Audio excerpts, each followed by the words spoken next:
those who torment us for our own good will torment us without end, for they do so with the approval of their own conscience.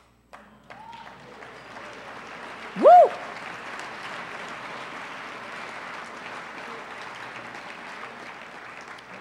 Love C.S. Lewis. The solution to all of this is so absolutely obvious. A 4-year-old could figure it out.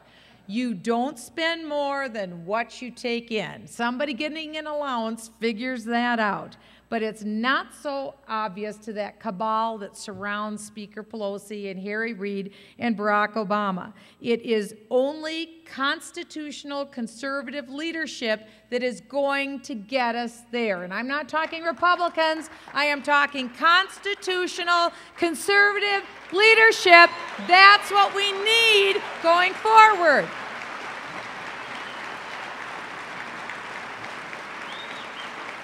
Which is why this is so nonpartisan, which is why we don't just elect Republicans, we elect constitutional conservatives.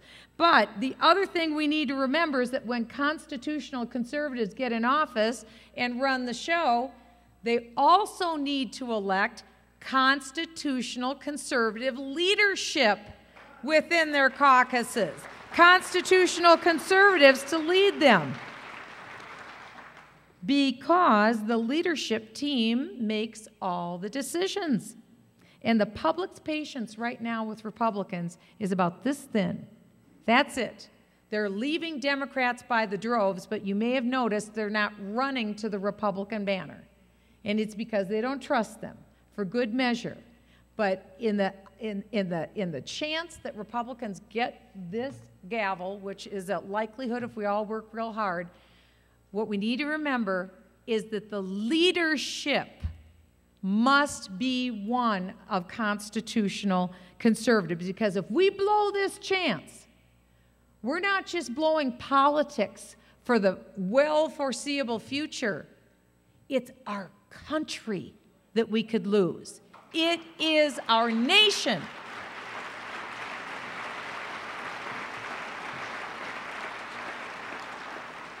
Well, are you ready for the solution? I am ready for the solution. I'm all about solutions. I love solutions. First, this is what we've got to do. We have to spell out to the American people exactly where they are. Anybody seen Glenn Beck and his famous chalkboard? I love Glenn Beck and I love his chalkboard.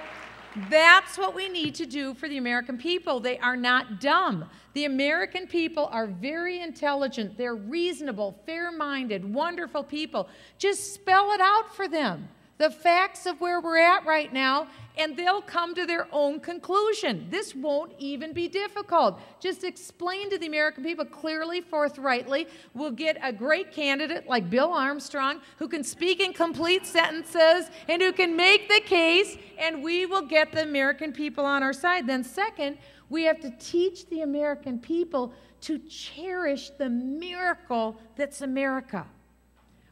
Cherish it. This is a miracle. 234 years of a miracle. This is Independence Week. Like Mark Levin did in his book, Liberty and Tyranny. Explain to us this beautiful gift, the intellectual ballast of who we are and why we are who we are. And then third, we need to do this. This is very pragmatic. We need to keep faith with those who are over 65 years of age, because we are now in an age of dependency. We have created dependency classes all through our nation. But people that are age 65 have made financial decisions based upon Social Security, based upon Medicare, and they just don't have a lot of options. So for people who are 65 years in age and older, we have to keep faith with them, what government has promised. But for those between the ages of 55 and 65, what we need to do is give them some reform and alternatives during those years so we can keep this program going for those who truly need it. For those who are below the age of 55, we need to offer alternatives to them so that they could literally retire as millionaires, owning their own retirement, owning their own health care options, so they will truly realize the American dream in their own life for themselves.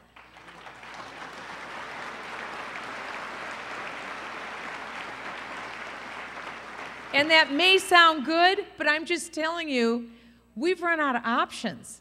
We've got to do this because in very short order, within less than 10 years, Social Security and Medicare, quite frankly, are bankrupt.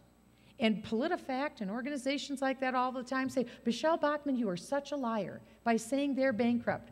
Well, you go to the vault in Washington, D.C. that has the lock on it for Social Security, and you undo the lock, you open it up. When you open up that door, the only thing that comes out are feathers that keep flying out of there. There's nothing behind that vault. There's no greenbacks in there. The only thing in there are IOUs. How are those IOUs going to be paid? By the labor of our children. I'm a federal tax litigation attorney. When I graduated from William & Mary with my LLM, and two of my classmates are here tonight with me this evening who also graduated with me, there was a study that was done, and I was a part of that study. And I had a baby born in 1986, or 87, Baby Harrison. Baby Harrison just completed his first year of gainful employment. And yay, we love revenue. The study that I was a part of showed that on his trajectory for kids in that generation, when they get to the point of their peak earning years, I was worried then about Social Security and what it would cost him. Here's in a nutshell. That generation will have to pay out 25% of their income just to deal with the known demographics on Social Security. That's just Social Security. Medicare is far more expensive than Social Security. So being very conservative, which we all are, let's just say, okay, that takes us somewhere over 50% of Baby Harrison's income in his peak earning years just to satisfy those two dependencies. Well, guess what? That doesn't include Medicare Part D, which is pretty darn spendy. That doesn't include Barack Obama's new government takeover of health care. That doesn't even include his federal income tax that he has to pay. That doesn't even include his Minnesota state tax or his property tax or his gas tax or his sales tax. It doesn't take a genius to figure out this next generation will have to have 2 jobs and then some just to pay the tax bill. That's the reality from an LLM and tax of what we're looking at. And it's not a pretty picture. We're bankrupt. So what we do is we reform Social Security, we reform Medicare, then we pare back welfare to the truly needy, to the truly disabled, because yes, we can make that determination. No welfare benefits for those who violate America's borders. None. None. None.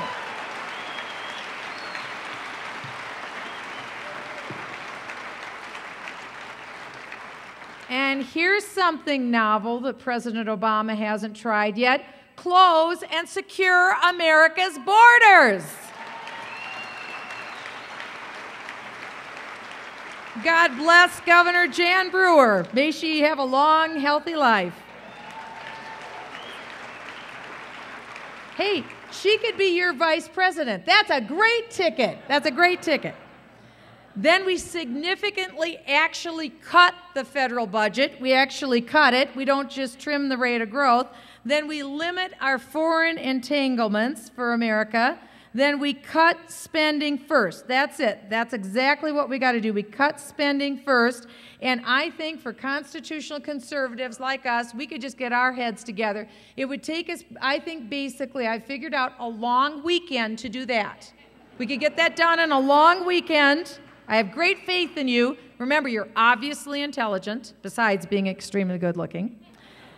Then we do what turns my chimes. We cut taxes. That's the next thing we do. We cut spending first, because what comes first, the chicken or the egg? The first thing is you cut spending. Spending drives taxes. So you massively cut the spending, then you cut the taxes. Now get ready. I'm giddy. I'm giddy. I just got to warn you.